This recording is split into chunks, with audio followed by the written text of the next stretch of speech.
عام طور پر پاکستان کو داخلی اور خارجی طور پر ہمیشہ اسلامی تشخص کے ساتھ ثابت کرنے کی ریاستی اور غیر ریاستی کوششیں کی جاتی ہیں۔ ایسی کوششوں میں اسلام کے علاوہ دیگر مذاہب سے تعلق رکھنے والی اقلیتوں کے ایسے کارناموں کو بھی فراموش کر دیا جاتا ہے جن کے باعث ملک و قوم کی عزت افزائی ہوئی اور وہ ملک کے وقار میں اضافے کا باعث بنے۔ انہی میں سے چند ستاروں کے روشن کارناموں کی تفصیل اور ان کا تعارف درج ذیل ہے۔ سیسل چودھری پاک فضائیہ کے پائلٹ تھے جنہوں نے 65 اور 71 کی جنگوں میں حصہ لیا۔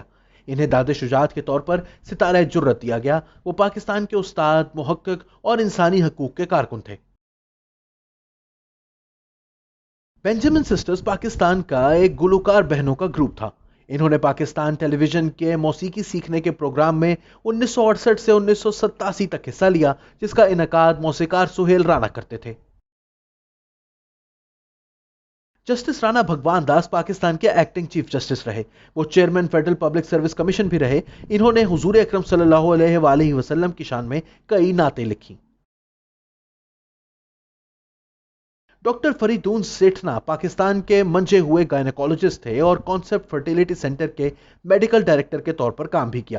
ان کے مریضوں میں سابق وزیر اعظم پاکستان بے نظیر بھٹو بھی شامل تھیں۔ ہرچرن سنگھ پاک فوج کے پہلے سکھ افسر ہیں۔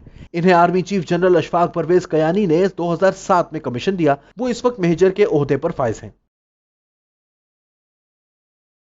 فلورنس ولیئرز کراچی کے مشہور فرانسیسی کیفے فلو کی مالک اور چیف شیف ہیں جنہوں نے پاکستان میں فرینچ کھانوں کے متعدد اور متفرق ذائقے متعارف کروائے۔ ڈاکٹر روتھ کیتھرینا مارتھا فوا جرمن نژاد پاکستانی تھیں جنہوں نے اپنی زندگی کے 50 سال پاکستان میں جذام یعنی کوڑ کے مریضوں کے علاج پر صرف کر دیے۔ 1996 میں WHO نے پاکستان کو جذام پر کنٹرول حاصل کرنے والے ممالک میں شمار کیا۔ اگست 2010 میں ان کی خدمات کے اعتراف میں انہیں نشان قائد اعظم دیا گیا۔ دلشاد نجم الدین پاکستان کے پہلے مسیحی آئی جی پولیس رہے۔ بعد میں انہیں اقوام متحدہ کے چیئرمین ادارہ برائے انسداد منشیات کے طور پر تعینات کر دیا گیا۔ وہ دوسرے پاکستانی تھے جو کسی اقوام متحدہ کے کمیشن کے سربراہ رہے۔ جمشید نوشیروان مہتا کراچی کے پہلے میئر تھے اور وہ میکر آف ماڈرن کراچی کے طور پر جانے جاتے ہیں۔ وہ سندھ میں اسکاؤٹس کے پہلے تنظیم ساز مانے جاتے ہیں، جبکہ بھارت اور بعد میں پاکستان میں اسکاؤٹنگ کے بانی قرار دیے جاتے ہیں۔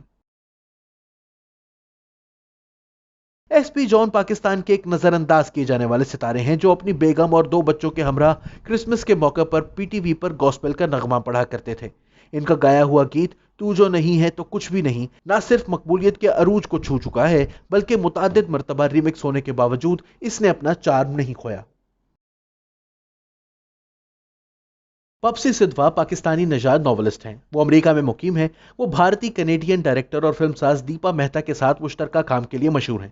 وہ university of Columbia, Rice university, Columbia university, Mount Holyoke college میں پڑھاتی رہیں۔ انیل دلپت سوناواریا پاکستان کے ٹیسٹ کرکٹ کھیلنے والے پہلے ہندو کرکٹر تھے۔ وہ نچلے نمبروں پر کھیلنے والے بلے باز اور وکٹ کیپر تھے۔ انہوں نے قومی ٹیم میں وسیم باری کے ریٹائرمنٹ کے بعد وکٹ کیپنگ کے فرائض سنبھالے۔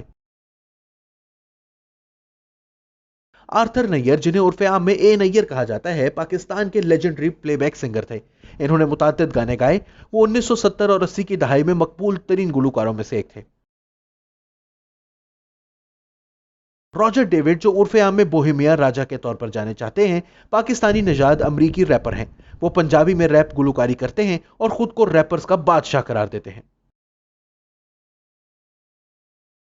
پاکستان کے منجھے ہوئے سفارتکار جمشید مارکر کا نام Guinness book of world records میں بطور سب سے زیادہ ممالک میں سفیر رہنے والے ریکارڈ ہولڈر کے درج ہے۔ وہ دنیا کے سب سے زیادہ وقت کے لیے رہنے والے سفیر بھی ہیں۔ انہیں 2003 میں ہلال امتیاز دیا گیا۔ پاکستان کے پہلے غیر مسلم chief justice justice Alvin Robert Cornelius تھے۔ وہ قانون کے فلسفی، مصنف اور جج تھے۔ وہ پاکستان کے چوتھے چیف جسٹس تھے اور یحییٰ خان کے وزیر برائے قانون بھی رہے۔ میجر جنرل نوئل اسرائیل پاکستان کی ملٹری اکیڈمی اور نیشنل ڈیفنس یونیورسٹی کے انسٹرکٹر رہے، جبکہ انہوں نے پاک فوج کی 23ویں ڈویژن کی کمانڈ کی۔ وہ پیرس کے Royal college of defence studies اور برطانوی کالج آف ڈیفنس اسٹڈیز سے فارغ التحصیل ہیں۔ انہیں ہلال امتیاز عطا کیا گیا۔